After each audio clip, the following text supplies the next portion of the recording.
한 할아버지와 손자가 함께 교회에 다녔습니다. 근데 할아버지는 설교 시간만 되면 졸았어요. 그래서 그 모습이 안타까워서 목사님이 그 손자에게 한 가지 제안을 했습니다. 얘야, 할아버지가 조실 때마다 깨워드려라. 그러면 내가 매주일 너에게 1,000원씩 주마. 그랬어요. 그래서 손자는 설교 시간에 열심히 조신 할아버지를 깨웠습니다. 그런데 한 달 정도 지난 후부터는 할아버지가 아무리 졸아도 손자가 깨우질 않는 거예요. 그래서 예배 후에 목사님이 손자를 불러다 놓고 말했습니다. 요즘은 왜 할아버지를 안 깨우는 거니? 그랬더니 손자가 말하길 할아버지가 깨우지 않는 대가로 2,000원 준다고 해서요. 여러분, 돈에 힘이 있습니까? 돈은 순진한 아이의 마음도 돌려놓습니다. 유전무죄, 무전유죄라는 말이 있어요. 돈이 있으면 무죄로 풀려나지만 돈이 없으면 유죄로 처벌받는다, 이런 말이에요. 요즘은 돈이 있으면 판검사도 살 수 있다는 말이 공공연하게 퍼져 있습니다. 우리는 돈이 곧 능력이 되고 존재 가치가 되는 세상에서 살고 있어요. 그래서 돈 없고 백 없으면 서러운 세상입니다. 돈이 없으면 먹고 살기가 힘들어지지요. 병에 걸려도 치료를 받을 수가 없습니다. 교육도 받을 수가 없지요. 이 교회도 돈이 없으면 운영이 안 됩니다. 사실이에요. 하지만 그 돈의 위력이 과대평가되고 있어요. 돈이 생존과 생활에 필수적인 것은 맞지만 그렇다고 돈이면 다 해결된다고 믿는 것은 잘못입니다. 돈은 전지전능한 신이 아니지요. 그런데 많은 사람들이 그 돈의 위력에 굴복하고 심지어는 돈을 쫓고 있습니다. 예수님이 이렇게 말씀하셨어요. 마태복음 6장 24절입니다. 여러분 적어드렸죠? 마태복음 6장 24절. 너희가, 다 같이 한번 읽어볼까요? 시작. 너희가 하나님과 재물을 겸하여 섬기지 못하느니라. 여기 재물이라고 번역된 말의 헬라어는 맘모나스라는 말인데요. 이 말은 돈의 신, 돈신이에요. 돈의 신을 뜻하는 맘몬에서 나온 말입니다. 예수님께서 하나님과 맘몬을 겸하여 섬길 수 없다라고 하면서 이 돈의 신이라는 단어를 하나님 옆에 두셨어요. 무슨 말입니까? 예수님께서 보실 때 사람들의 마음에서 하나님과 누가 라이벌 관계에 있어요? 돈! 사람들 마음에서 하나님과 돈이 라이벌 관계에 있는 것이라는 것을 지적하신 거예요. 그게 사실 아닙니까? 자, 예수님께서 예루살렘으로 가실 때 수많은 군중이 동행했습니다. 성경 누가복음 12장 1절 말씀을 보세요. 그동안에 무리 수만 명이 모여 서로 밟힐 만큼 되었더니 라고 말하고 있습니다. 예수님의 귀한 말씀을 듣기 위해서 입추의 여지 없이 사람들이 몰려들고 또 좋은 자리를 차지하기 위해서 자리 다툼을 벌일 정도였다, 이런 말입니다. 그런데 이 수많은 관중들이 하나님의 말씀, 생명의 말씀을 듣기 위해 귀를 기울이고 있는 이럴 때 그 말씀에는 아무런 관심 없이 따라가는 사람이 있었어요. 그는 예수님을 보고는 자신의 문제도 해결해 줄 수 있을 것이라고 판단했는지 이런 부탁을 합니다. 누가복음 12장 13절 보세요. 누가복음 12장 13절. 무리 중에 한 사람이 이르되 선생님, 내 형을 명하여 유산을 나와 나누게 하소서 하니. 아마 이 사람은 형제 간에 유산 상속 문제가 있어서 다툼이 계속되고 있었나 봅니다. 지금이나 옛날이나 재산 문제는 언제나 민감합니다. 그는 예수님께서 하나님 나라에 대해 말씀하실 때 그때 거기에 관심을 기울이지 않고 자신의 문제만 계속 머릿속에 되뇌이다가 틈을 보이자마자 엉뚱한 부탁을 하는 것입니다. 예수님께. 그런데 예수님께 판결을 요청했다기보다는 자기 편을 들어달라는 말입니다. 내 편을 들어서 형과의 싸움에서 이기게 해주십시오. 이런 얘기예요. 예수님을 재산을 나누는 재판관 정도로 오인한 것이지요. 여러분 생각해 보십시오. 예수님의 말씀을 열심히 듣다가 기껏 생각해낸 게 돈 문제예요. 이것은 오늘날에도 하나님의 말씀을 자기 중심적으로 해석하고 또 자기의 유익을 위해서 하나님을 이용하려는 많은 사람들에 의해서 재현되고 있습니다. 말씀이 귀에 안 들어오는 거죠. 자신의 문제에만 집착하니까. 하나님이 이 문제를 어떻게 해결해 주실까? 그 기회만 엿보는 것이지요. 그때 예수님께서 14절에 이렇게 말씀하셨습니다. 이 사람아, 누가 나를 너희의 재판장이나 물건 나누는 자로 세웠느냐? 그랬어요. 그러시면서 15절에 뭐라고 그러십니까? 삼가 모든 탐심을 어떻게 하라고요? 물리치라. 사람의 생명이 그 소유에 넉넉한 데 있지 아니하니라 라고 말씀하셨어요. 그리고 주신 비유가 바로 이 비유입니다. 여러분 여기 삼가 모든 탐심을 물리치라 이 말에 밑줄을 좀 그십시오. 굉장히 중요한 말이에요. 형광펜이 있으면 형광펜으로 좀 굵게 칠하십시오. 삼가 모든 탐심을 물리치라. 예수님은 여기서 눈에 보이는 큰 죄가 아니라 아주 작지만 심각하고 그죠? 무서운 또 교활한 죄를 지적하고 계시는 것입니다. 자신의 생명이 돈에 달려있지 않다는 걸 모르는 사람은 많지 않아요. 돈이 전부가 아니라는 것을 모르는 사람도 거의 없어요. 그렇죠? 그런데 그걸 알면서도 여전히 돈을 추구하며 삽니다. 왜 그래요? 어째서 이 돈의 영향 아래서 사람들이 벗어나지 못하는 것이지요? 그것은 머리로는 알고 있지만 마음속에 탐심이 있기 때문입니다. 조금 더 낮게 살려고 하는, 편하게 살려고 하는 이런 탐심이 있기 때문이에요. 이 탐심은 결코 배부른 적이 없습니다. 탐심은 만족할 줄 모릅니다. 그러므로 우리는 탐심을 가볍게 여겨서는 안 돼요. 내 마음속에 일어나는 뭔가 조금 낮게 여겨서 그걸 탐하려는 이런 마음들을 결코 용납해서는 안 됩니다. 왜 그러냐면 사도 바울이 골로새에서 이런 말씀을 주셨기 때문이에요. 여러분 골로새서 3장 5절 다 함께 읽어볼까요? 그러므로 시작. 그러므로 땅에 있는 지체를 죽이라. 곧 음란과 부정과 사욕과 악한 정욕과 탐심이니 탐심은 우상숭배니라. 탐심은 우상숭배니라. 여러분 그렇습니다. 탐심은 우상숭배예요. 탐심은 교묘합니다. 탐심은 우리 속에 숨어 있습니다. 10계명 중에 첫째부터 9번째까지는 다 외적으로 드러나는 것입니다. 하지만 마지막 10째 계명은 잘 드러나지 않습니다. 이 탐하는 탐심은 잘 드러나지 않아요. 겉에서는 모릅니다.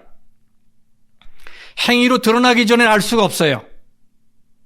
그렇게 은밀하게 숨어있는 탐심이 사실은 우리의 전 삶을 지배하고 통제하고 움직이고 있다 이 말이에요. 우상에게는 지배하는 힘이 있어요.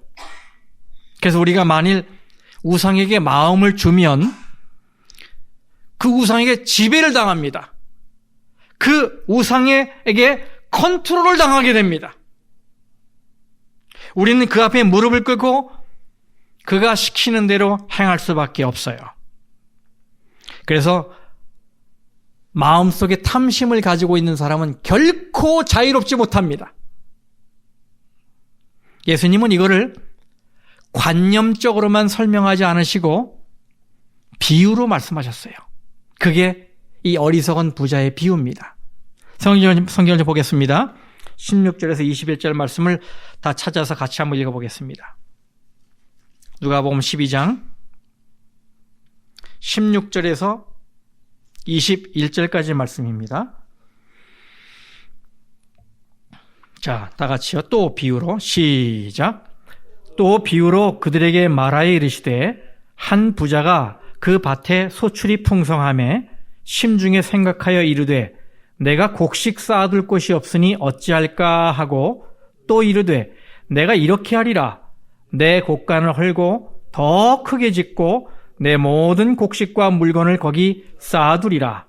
또 내가 내 영혼에게 이르되 영혼아 여러 해 쓸 물건을 많이 쌓아두었으니 평안히 쉬고 먹고 마시고 즐거워하자 하리라 하되 하나님은 이르시되 어리석은 자여 오늘 밤에 내 영혼을 도로 찾으리니 그러면 네 준비한 것이 누구의 것이 되겠느냐 하셨으니 자기를 위하여 재물을 쌓아두고 하나님께 대하여 부여하지 못한 자가 이와 같으니라. 아멘. 여러분, 이 비유는 아주 내용이 간단합니다. 근데 그 뜻을 보면 아주 심오해요. 한 부자가 그 해 농사를 지었는데 대풍을 맞이해서 소출이 풍성했습니다. 기분이 좋아진 부자는 매일 저녁 고민을 하게 됩니다. 이 많은 곡식을 어떻게 처리할까? 그러다가 문득 아이디어가 떠올랐어요. 옳지. 지금 있는 곡간을 헐고 큰 곡간, 넓은 곡간을 지어서 거기다 놓으면 되겠다 생각했어요. 그리고 그는 그것을 실행했습니다. 그리고 새로 지은 창고에 곡식이 가득 쌓인 걸 보면서 흐뭇해합니다. 기분이 날아갈 것 같아요. 이제 앞으로 몇 년간은 먹고 살 걱정이 없는 것입니다. 그때가 말합니다. 이제는 좀 편히 쉬며 먹고 즐겨야겠다 이렇게 말합니다. 그런데 그날 밤 하나님이 나타나셔서 뭐라고 그러셔요? 오늘 밤에 내 영혼을 내가 찾아가면 이 모든 게 무슨 소용이 있겠느냐? 그의 어리석음을 꾸짖으시면서 결론적으로 뭐라고 말씀하세요? 자기를 위하여 재물을 쌓아두고 하나님께 대하여 부여하지 못한 자가 이와 같다. 누구와 같다? 이 어리석은 부자와 같다. 이런 말씀입니다. 이것이 비유의 내용이에요. 여러분, 누구나 부자를 꿈꾸지요. 그런데 아무나 부자가 되진 않습니다. 그래서 우리는 부자를 부러워해요. 요즘같이 경제를 우선시하는 시대의 부자는 존경의 대상이 되기도 합니다. 이야, 어떻게 저렇게 돈을 많이 벌었을까? 그에게는 남이 알지 못하는 숨은 노력이 있었을 것이고 경영의 노하우가 있었을 것이에요. 또 찾아온 기회를 놓치지 않는 판단력, 그런 지혜가 있었을 거예요. 우린 그걸 알기 때문에 고개를 싹 숙입니다. 부자가 한마디 하면 조용해집니다. 이 부자에게도 몇 가지가 있었어요. 첫째는 16절에 그 밭에 소출이 풍성함에 라고 되어 있죠. 이 말은 어찌됐든지 간에 이 부자가 그의 농사의 경영을 잘했다는 의미예요. 그렇죠? 경영을 잘한 거예요. 그 소출이 풍성해지기까지 많은 노하우를 발휘해서 경영을 잘한 거예요. 둘째는 18절에 내 곡간을 헐고 더 크게 짓고 내 모든 곡식과 물건을 거기 쌓아두리라 말했어요. 그는 상황 판단을 신속하게 했습니다. 그리고 미래를 위한 대책 마련에 지혜를 발휘했어요. 세 번째 19절입니다. 평안히 쉬고 먹고 마시고 즐거워하자. 그는 재물을 부둥켜 안고 문을 꽉 틀어 잠근 게 아니라 어떻게 했습니까? 그것으로 인생을 즐길 줄도 아는 여유와 멋을 가지고 있었어요. 여러분, 만일 이런 사람이 총각이고 결혼 정년기에 들었다. 그러면 문 여성들의, 그죠? 마음을 사로잡았을 것이 뻔합니다. 그런데 20절을 보니까 전혀 뜻밖이지요.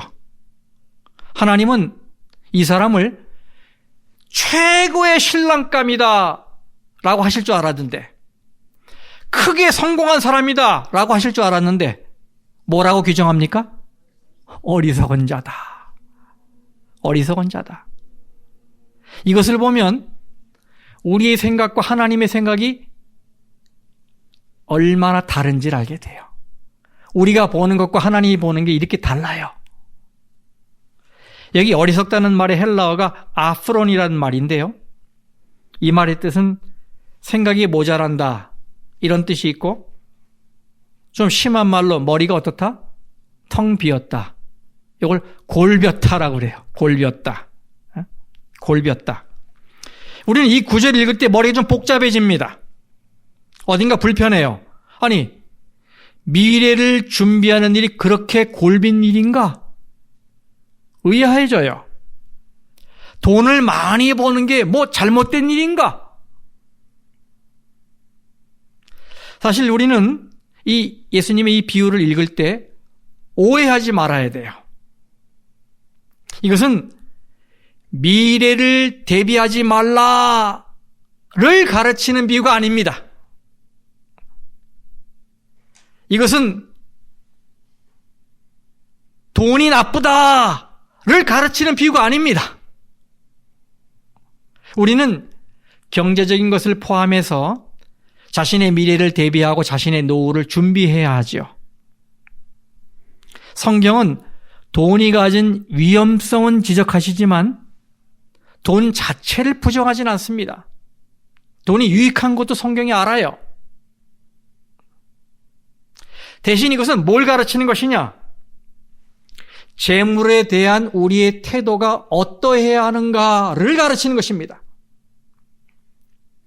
삶의 가치관의 문제를 지적하신 비유라는 말이에요. 이 생각을 가지고 이 비유를 읽어야 돼요. 결국 어리석은 부자는 하나님에게서 이런 경고의 말씀을 듣게 됩니다. 20절 말씀에 어리석은 자여, 오늘 밤에 내 영혼을 도로 찾으리니 그러면 내 준비한 것이 누구의 것이 되겠느냐, 이렇게 말씀하셨어요. 여러분, 여기에 도로 찾으리니라는 단어가 나오는데 이 말은 아파이테오라는 이 원어를 번역한 거예요. 근데 이 말은 론, 이 대출과 관련된 상거래 용어예요. 빌려주고 다시 받고 하는 상거래 용어예요. 이 부자는 위기의 상황에 와서야 모든 사람이 마주하게 되는 그 현실을 발견하게 됩니다. 그제야 자신의 생명이 자기 게 아니라 하나님에게서 빌려온 것임을 깨닫게 되었단 말이에요. 바로 인간이 유한한 존재임을 깨닫게 된 것이지요. 오늘 밤에 죽게 되면, 여러분 생각해 보세요. 오늘 밤에 죽게 된다면 그 모든 것, 나를 위한 모든 설계, 모든 장밋빛 전망, 그게 다 무슨 소용이 있겠느냐, 이 말이에요. 하나님이 이렇게 말씀하시자 부자는 말을 잇지 못합니다. 하나님이 딱 등장하시자 부자는 무대에서 사라집니다. 하나님의 소환 명령이 떨어지자 부자의 인생은 마치게 됩니다. 이것은 오늘날 지평수를 누리려고 애를 쓰고 좋은 차를 가지려고 애를 쓰다가 결국은 인생을 마치게 되는 많은 사람들의 모습을 그대로 드러내주는 것입니다. 우리 함께 좀 교훈을 찾아보겠습니다. 발견입니다. 이 이야기 속에서 여러 더 많은 교훈을 찾아낼 수 있겠지만은 오늘 저는 3가지만 좀 말씀을 드리겠습니다. 첫 번째는 여러분 한번 답을 생각해 보십시오. 자기만의 틀에서 벗어나 뭐를 생각하며 살라?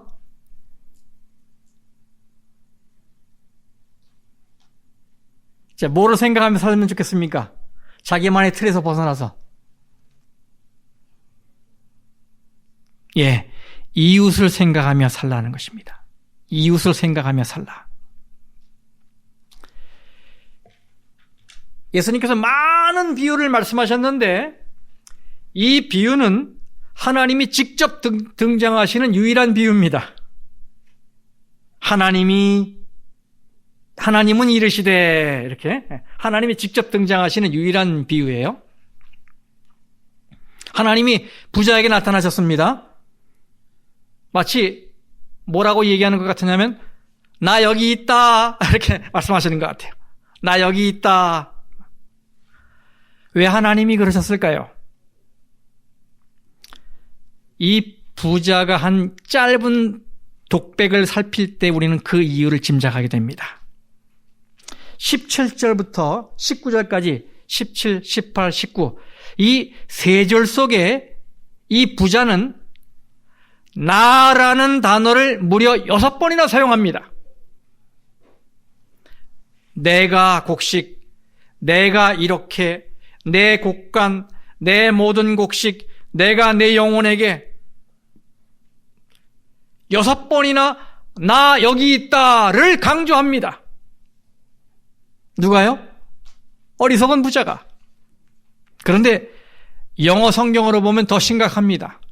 영어 성경으로 읽어보면 거기에는 I 혹은 my가 11번 등장해요. 이 3절 사이에 11번이나 자기를 드러내고 있어요. 나 여기 있다. 그러니까 진짜 하나님이 어떻게 하신 거예요? 그래, 나 여기 있다 하고 나타나신 거예요. 이 부자가 I, my, 나 혹은 나의 이거를 강조한 걸 보면 이 사람이 어떤 사람인 걸 알게 돼요? 네, 굉장히 자기중심적인 사람이라는 걸 알게 됩니다. 자기중심적이다. 이 부자에게는 지금까지 나만 있었어요. 나 외엔 없습니다. 그의 머리는 온통 자신의 재물, 자신의 평안, 자신의 휴식, 자신의 쾌락에 집중되어 있었어요. 그 관심으로 꽉 차 있었어요. 그의 머릿속에는 함께 살아갈 이웃이 없었습니다. 그의 눈에는 가난으로 고생하는 이웃이 보이질 않았어요.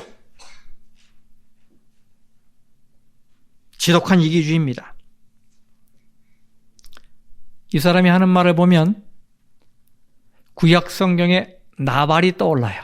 나발. 여러분 나발 아시죠? 아비가일의 남편. 사무엘상 25장에 나오는 이야기입니다. 이 나발은 굉장한 부자였습니다. 양이 3,000마리입니다. 염소가 1,000마리예요. 특히 양털을 깎아서 이익을 남기는 수확철에는 돈을 많이 벌었어요. 그런데 그 돈 많이 버는 날, 즉 양털을 깎는 날, 다윗이 소년들을 보내서 음식을 좀 달라고 요청을 했어요. 그런데 어떻게 합니까? 매몰차게 손을 뿌리치면서 뭐라고 말해요? 사무엘상 25장 11절. 뭐라고 그래요? 내가 어찌 내 떡과 물과 내 양털 깎는 자를 위하여 잡은 고기를 가져다가 어디서 왔는지도 알지 못하는 자들에게 주겠느냐? 이렇게 매몰차게 거절합니다. 그 몇 푼 아끼려고 그 피골이 상접한 군인들 몇 명에게 안 주는 거예요. 그는 자기 것을 움켜쥐었습니다. 이웃의 필요를 외면했어요. 이런 지독한 이기주의자가 그 다음에 어떻게 됐나? 그 다음 말씀 보세요. 37절, 38절. 그의 아내가 그에게 이 일을 말하며, 이건 이제 아비가일이 그 사이에 이제 다윗을 달래는 얘기 있잖아요. 그 다음에 다윗이 떠난 다음에 있었던 이야기를 자기 남편에게 와서 하는 거예요. 그의 아내가 그에게 이 일을 말하며 그가 낙담하여 몸이 돌과 같이 되었더니 한 열흘 후에 여호와께서 나발을 치심에 그가 어떻게 했다고요? 죽으니라. 이 부자도 죽습니다. 자기 자신만을 생각하고 이웃의 필요를 외면하고 나누어 주기를 거절한 자, 그의 이름이 나발입니다. 나발의 이름의 뜻은 어리석은 자 혹은 바보입니다. 어리석은 부자를 닮았지요? 실물교훈 259쪽에 있는 말씀입니다. 자신을 위하여 사는 것은 곧 죽는 것이다. 곧 자신만을 이롭게 하려는 욕망은 영혼을 생명에서 끊어버린다. 자기가 가지려 하고 자기 앞으로 끌어들이려 하는 정신은 사단의 정신이다. 반면에 다른 사람의 유익을 위하여 나누어 주려 하고 자기를 희생하려고 하는 정신은 누구의 정신이다? 그리스도의 정신이다. 우리는 사탄의 정신을 가지고 있든지 그리스도의 정신을 가지고 있든지 둘 중에 하나입니다. 둘 중에 하나예요. 여러분 2007년 하버드대 졸업식 현장에서 빌 게이츠가 연설을 했어요. 근데 그가 연설하는 그 영상을 보면 그 연설 거의 끝부분에 자기 어머니에 대해서 이야기하는 말이 나와요. 무슨 내용이냐면 이 빌 게이츠가 이 멜린다하고 결혼하기 며칠 전에 그의 어머니가 암투병 중인데도 편지를 써서 결혼 전에 신부 이벤트를 주관하면서 자신의 며느리가 될 이 멜린다에게 편지를 쓴 것을 읽어줍니다. 그 얘기를 거기서 해요. 그러면서 편지 말미에 이 어머니가 자기 아내, 즉 며느리가 될 멜린다에게 이런 말을 했다고 그가 공개합니다. 이때 그 안에 있던 모든 사람들이 박수를 쳐요. 그게 뭐예요? From those to whom much is given, much is expected. 무슨 말이에요? 많은 것을 받은 사람에게는 보다 많은 의무가 요구된다. 이것이 자신의 삶의 동력이었단 말이에요. 여러분, 빌 게이츠가 그토록 귀한 나눔의 실천을 통해서 많은 사람들의 가슴을 뭉클하게 하는 건 그가 어머니의 이런 귀한 말씀에 귀를 기울였기 때문이라는 것입니다. 마찬가지로 우리는 예수님의 말씀에 귀를 기울여야 합니다. 우린 나만 들어가 있는 나만의 틀에서 벗어나야 해요. 사도행전 20장 35절 말씀입니다. 다 같이 한번 읽어보겠습니다. 시작. 주는 것이 받는 것보다 복이 있다. 이것이 그 방법입니다. 주는 것이 받는 것보다 복이 있다. 이것은 나에게 어떤 물질이 주어졌을 때, 야, 이걸로 내가 뭐 하지? 라고 생각됐을 때 이웃이 생각나야 한다는 말이에요. 아시겠죠? 이웃이 떠올라야 한다는 말이에요. 함께 나를 이웃이 떠올라야, 그래야 나만의 틀에서 벗어날 수 있단 말이에요. 그리고 그 이웃과 함께 나눠야 하는 것입니다. 그러면 하나님께서 어떻게 주신다고요? 복을 주신다. 그게 주는 것이 받는 것보다 복이 있다. 이 말의 의미입니다. 그럼 성도 여러분들이시여, 여러분의 마음에, 여러분의 머리에 이웃이 들어가 있기를 바랍니다. 여러분의 눈에 이웃이 보이기를 바랍니다. 자, 두 번째 살피겠습니다. 누구의 존재를 느끼며 살라?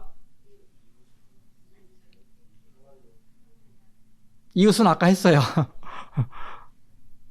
누구의 존재? 그렇습니다. 하나님의 존재를 느끼며 살라. 부자는 밭에서 거둔 많은 곡식을 내 곡식이라고 말을 했습니다. 굉장한 착각이죠. 사막지대인 이스라엘에서 농사를 지으려면 갖춰야 할 것이 한두 가지가 아닙니다. 열매를 거두려면 많은 비가 필요해요.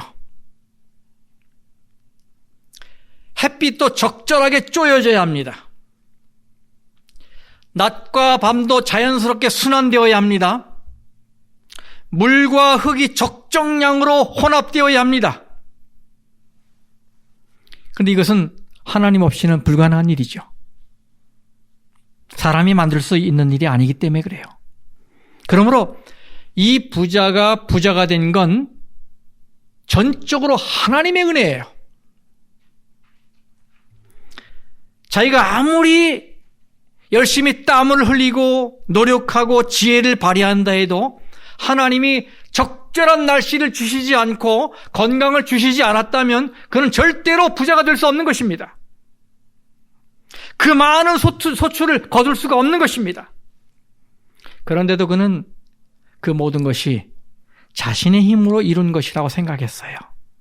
사실은 이 모든 것이 하나님의 선물이었는데도 말입니다. 이 비유 속의 부자와 정반대의 사람을 한 사람 구약에서 찾을 수가 있습니다. 이 사람도 굉장한 부자입니다. 누굽니까? 욥입니다. 욥은 어느 날 모든 것을 다 잃었습니다. 그런데 그때 그는 자기의 생명도, 자기의 재물도, 자기의 자녀들도 다 하나님 것이라고 고백을 했어요. 욥기 1장 21절 말씀입니다. 같이 한번 읽어보겠습니다. 시작. 내가 모태에서 알몸으로 나왔사온즉 또한 알몸이 그리로 돌아가올지라. 주시니도 여호와시오 거두시니도 여호와시오니. 아멘. 그런 인생의 참담한 순간에서도 하나님을 잊지 않았던 것입니다. 하나님이 자기 마음속에 자신의 삶에 임하고 계시다는 것을 느끼고 있었어요. 그의 마음속엔 여전히 하나님이 있었습니다. 그런데 정반대로 이 어리석은 부자는 세상 만사를 다 내가 생각하고 내가 결정하고 내가 움직인다고 생각했어요. 얼마나 잘못된 생각입니까? 그의 마음에는 하나님이 없었어요. 아니, 하나님의 그림자도 없었어요. 감사는 더군다나 하지 않았습니다.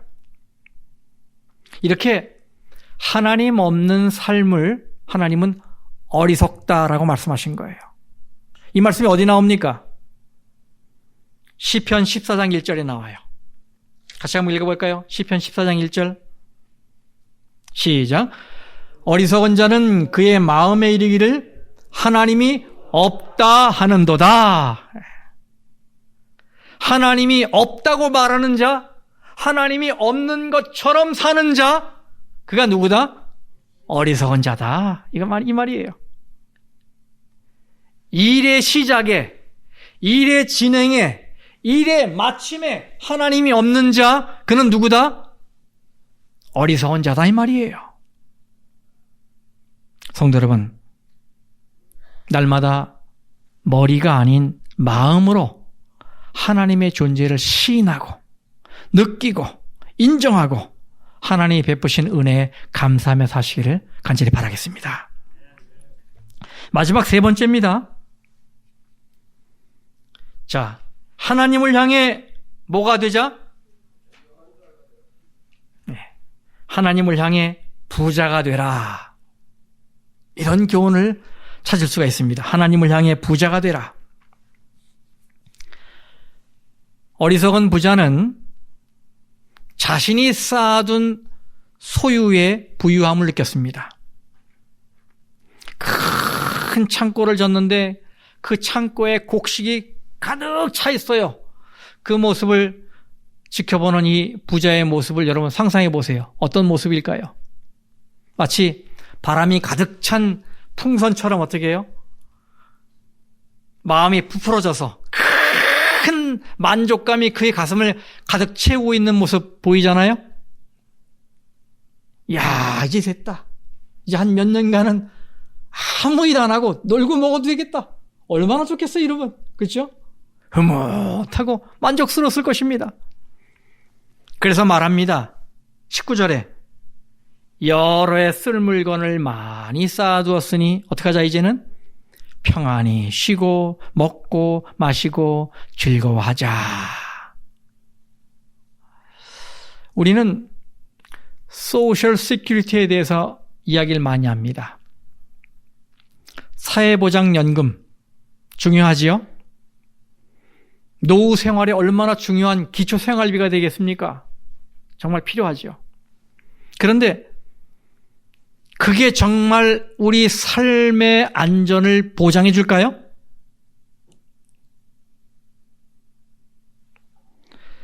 부자는 삶의 부요함, 삶의 안정감을 재물에서 찾으려고 했어요. 하지만 예수님은 진짜 부요한 건 그게 아니다라고 말씀하십니다. 바로 이게 이 비유의 결론이에요. 12장 21절 마지막 절에 자기를 위하여 재물을 쌓아두고 하나님께 대하여 부요하지 못한 자가 바로 이 어리석은 자와 같으니라. 여러분, 여기 하나님께 대하여 부요하다라는 말은 어떤 걸 말하는 것일까요? 하나님께 대하여 부요하다. 이 말을 영어 성경으로 찾아보면 rich toward God 이렇게 돼 있어요. 하나님을 향해 부자가 된 이걸 말하는 거예요. 하나님을 향해 부유한 걸 말하는 거예요. 이게 무슨 뜻일까요?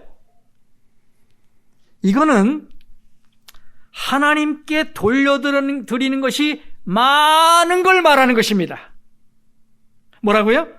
하나님께 돌려드리는 게 많은 걸 말하는 거예요.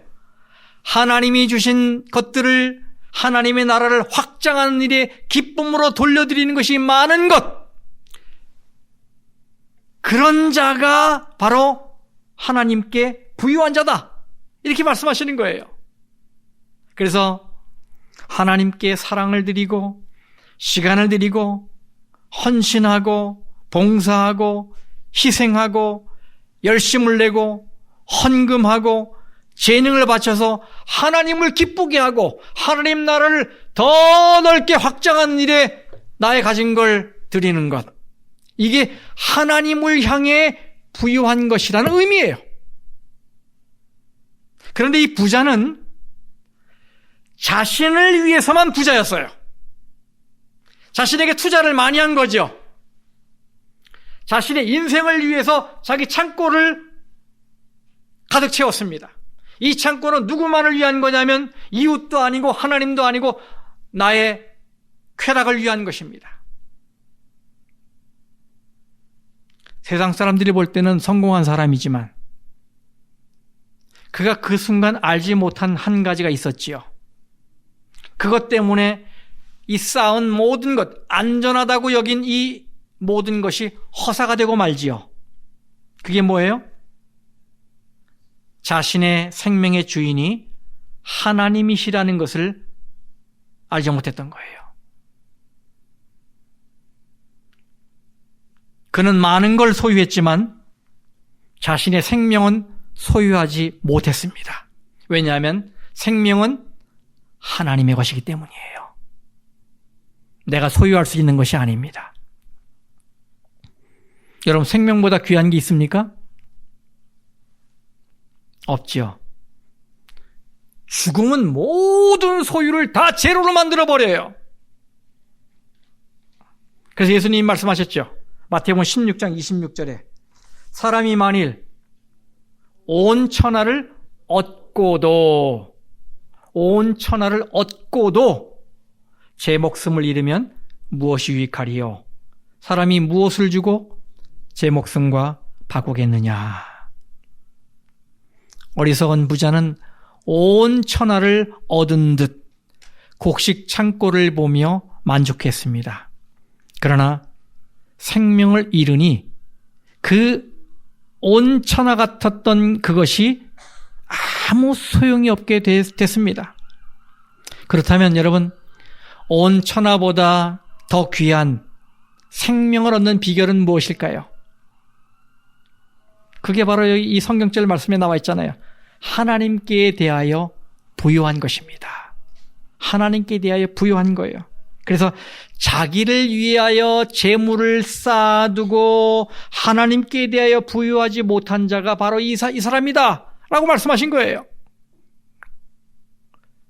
근데 우리 주위에는요, 자신을 위해서는, 그리고 자기 자식과 가족을 위해서는 아낌없이 쓰는데 하나님께 드릴 때는 벌벌 떨고 인색하고 주저하고, 그래서 가난한 사람들이 많습니다. 신앙생활하면서 하나님께 드린 것이 별로 없는 사람들, 드릴 것이 별로 없는 사람들은 하나님께 부요한 사람이 아닙니다. 어거스틴이 이런 고백을 했어요. 저는 이 말을 우리 모두 좀 묵상해 보길 바라요. 내 하나님이 아닌 모든 분은 내게 빈곤이다. 내 하나님이 아닌 모든 분은 내게 빈곤이다. 여러분, 이런 마음으로 살아야 하지 않겠습니까? 하나님으로 내 부를 삼고 하나님께 대하여 부요한 삶, 바로 이런 거를 오늘 이 비유가 교훈하고 있다고 생각이 됩니다. 오늘 비유의 교훈을 정리해 보십시다. 첫째, 자기만의 틀에서 벗어나 이웃을 생각하며 살자. 두 번째, 하나님의 존재를 느끼며 살자. 세 번째, 하나님을 향해 부자가 되자. 성도 여러분, 부디 하나님께 자신의 모든 것을 아낌없이 드리고 가진 것 없어도 하나님 한 분으로 만족한 믿음의 삶을 사심으로 나 자신이 아닌, 혹은 이 세상이 아닌 하나님을 향하여 부자가 되시기를 간절히 바라겠습니다. 기도하겠습니다.